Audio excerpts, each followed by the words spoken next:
बिस्मिल्लाहिर्रहमानिर्रहीम। अस्सलाम वालेकुम। मुझे यकीन है आप सब अपने घर में खुशबाश होंगे, साथ खैरियत के साथ होंगे और यकीनन ईद की तैयारी कर रहे होंगे। आज आखिरी रोज़ा है, कल इंशाल्लाह ईद होगी। तो मैंने सोचा आपके साथ थोड़ी सी जो मैंने तैयारियां की हैं 28वें रोज़े को की और 29वें रोज़े को की और 30वें रोज़े की। सुबह में जितनी तैयारी मुझसे हो सकी मैंने की। बाकी कुछ तैयारी अभी बाकी है जो इंशाल्लाह आखिर तक चलती रहती है, चांद रात तक। तो वो मैं आपके साथ शेयर नहीं कर सकूँगी। जो मैं कर सकती हूँ वो मैं आपके साथ शेयर कर रही हूँ कि शायद आपको इन चीज़ों से कुछ आसानी हो जाए। अच्छा, जो शुरू में पिक्चर्स आ रही हैं वो सारी मेरी वीडियोस की जो मैंने आपके लिए बनाई है। मेरे चैनल पे हर तरह के खानों की रेसिपीज़ मौजूद है कि आप उसको स्नैक्स के तौर पे बनाएं, खाने के तौर पे बनाएं, खुद भी खाएं, अपने मेहमानों को भी खिलाएं और सबकी रेसिपीज़ मेरे चैनल पर मौजूद है। प्लीज़ मेरे चैनल पर जाके ज़रूर विज़िट कीजिएगा। और अब चले जी आते हैं अपनी वीडियो की तरफ कि मैं देखिएगा वीडियो में मैंने क्या तैयारी की है, किस तरीके से की है। बहुत आसान तरीके से छोटी छोटी सी तैयारी है जिसकी वजह से हमारा खाना पकाना बहुत ही आसान हो जाता है, क्योंकि ईद के दिनों में मेहमानों का भी आना जाना होता है, घूमना फिरना होता है। तो जब अचानक हम बाहर निकलते हैं तो खाना पकाना मुश्किल हो जाता है। इस तैयारी से खाना पकाना हो जाएगा आसान। सबसे पहले नज़र आ रही है टमाटर प्यूरी। इसकी फुल रेसिपी मेरे चैनल पर मौजूद है। मैं टमाटर प्यूरी अच्छी खासी बना के मैंने फ्रिज में रख दिया ताकि खाना पकाना आसान हो जाए। और ये प्याज है और लहसुन है, अदरक है। वैसे मैं लहसुन अदरक हमेशा ताज़ा डालती हूँ, आपने देखा होगा। पर ईद पे एक साथ अच्छे खासे खाने पकते हैं तो ज़्यादा परेशानी हो जाती है। तो ये बस मैं 3 दिन के हिसाब से लहसुन अदरक पीस के रख रही हूँ ताकि मुझे कोई मसला ना हो।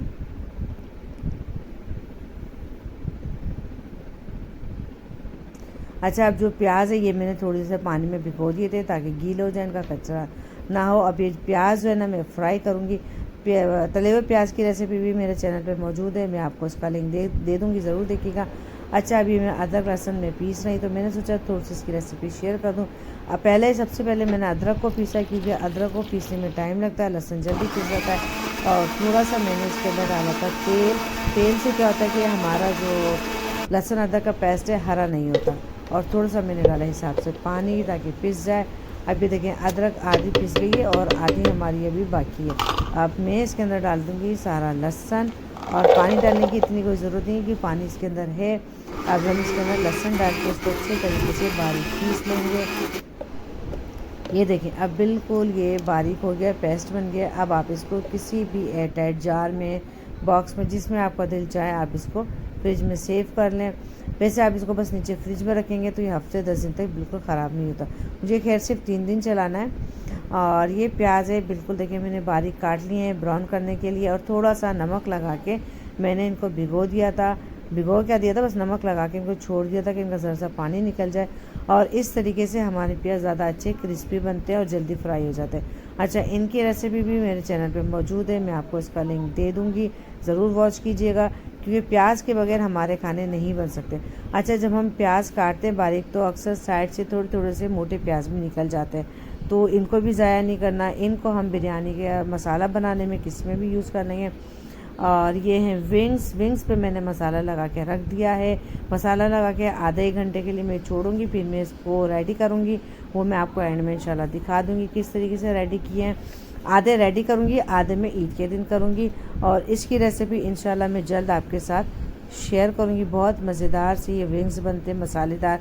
ये देखिए जी विंग्स हमारे तैयार हो गए हैं। बहुत कम, सिर्फ 1 चमचा मैंने इसके अंदर तेल डाला था और वो भी ऑलिव ऑयल।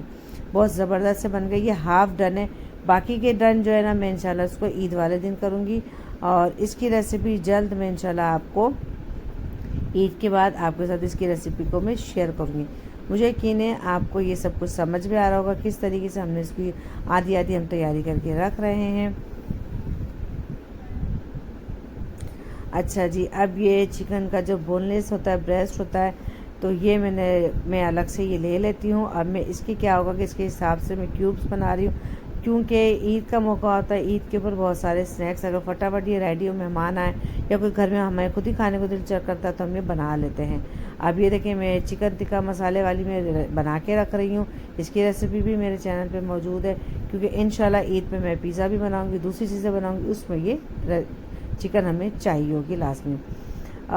एक और चीज़ होती है छोले। अब ये छोले मैं बॉयल करके रख रही हूँ। ज़्यादा छोले नहीं है, 1 किलो के करीब छोले हैं, बॉयल करके मैं इसको फ्रीज़ कर दूँगी। अगर कुछ नहीं होगा तो हम छोलों की चाट बना लेंगे, और छोलों की चाट की रेसिपी भी मेरे चैनल पे मौजूद है, ज़रूर वॉच कीजिएगा। अच्छा, अब ये मैंने पिज़्ज़ा डो तैयार की थी और मैं इसके मिनी पिज़्ज़ा बना के सेव कर रही थी। इसकी रेसिपी मैंने आपको रमज़ान मुबारक में दी थी, मैं इसका लिंक दे दूँगी, आप ज़रूर वॉच कीजिएगा।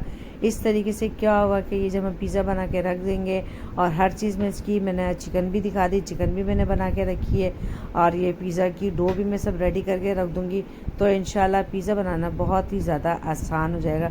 और इसका मैंने पिज़्ज़ा सॉस भी तैयार किया हुआ, अभी देखिए सेव कर रही हूँ। और ये पिज़्ज़ा सॉस भी मैंने शाम को ही रेडी किया था, ठंडा करके अब मैं इसको रख दूँगी फ्रिज में। पिज़्ज़ा सॉस भी फ्रिज में 3 से 4 दिन तक नीचे ख़राब नहीं होता। अगर ज़्यादा दिन के लिए आपको रखना है तो आप इसको फ्रीज़र में रखते हैं।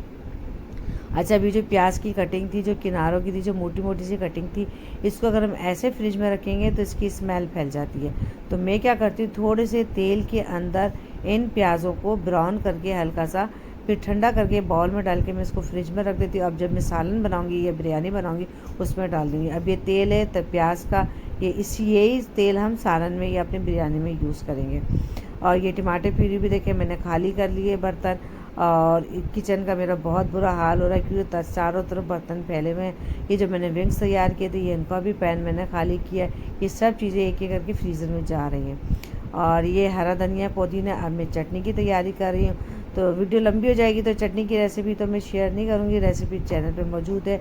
बस ये मैं चटनी बनाने की तैयारी कर रही थी, तो मैंने कहा चले जी थोड़ा सा आपको हम अपना धनिया पुदीना भी दिखा देते हैं, क्योंकि ईद के खानों के साथ ये चटनी लाजमी चाहिए होती है। और ये मैं बना रही खोए से भी बहुत सारी रेसिपीज़ बनती है। खोया मैं ज़्यादातर घर पे बनाती हूँ। अच्छा, ये मैं दाने वाला खोया बना रही हूँ, मुझे दाने वाले खोए की ज़रूरत थी तो ये मैंने दाने वाला खोया बनाया है। तो चूँकि बाज़ार का खोया एक तो महंगा भी पड़ता है, फिर मुझे बस घर में बनाने की आदत है, तो हम दूध मंगवा के मैं घर में खोया बनाती हूँ। एंड में मैं ये सॉस बना रही थी, तो मैंने सोचा चले सॉस की रेसिपी चैनल पे मौजूद है। और अब मैं आपके साथ करती हूँ अल्लाह हाफिज़। इंशाल्लाह मुझे यकीन है आपको मेरी सारी तैयारी आपको पसंद आई होगी। साथ साथ सॉस की रेसिपी आप लोग वॉच करते जाएं।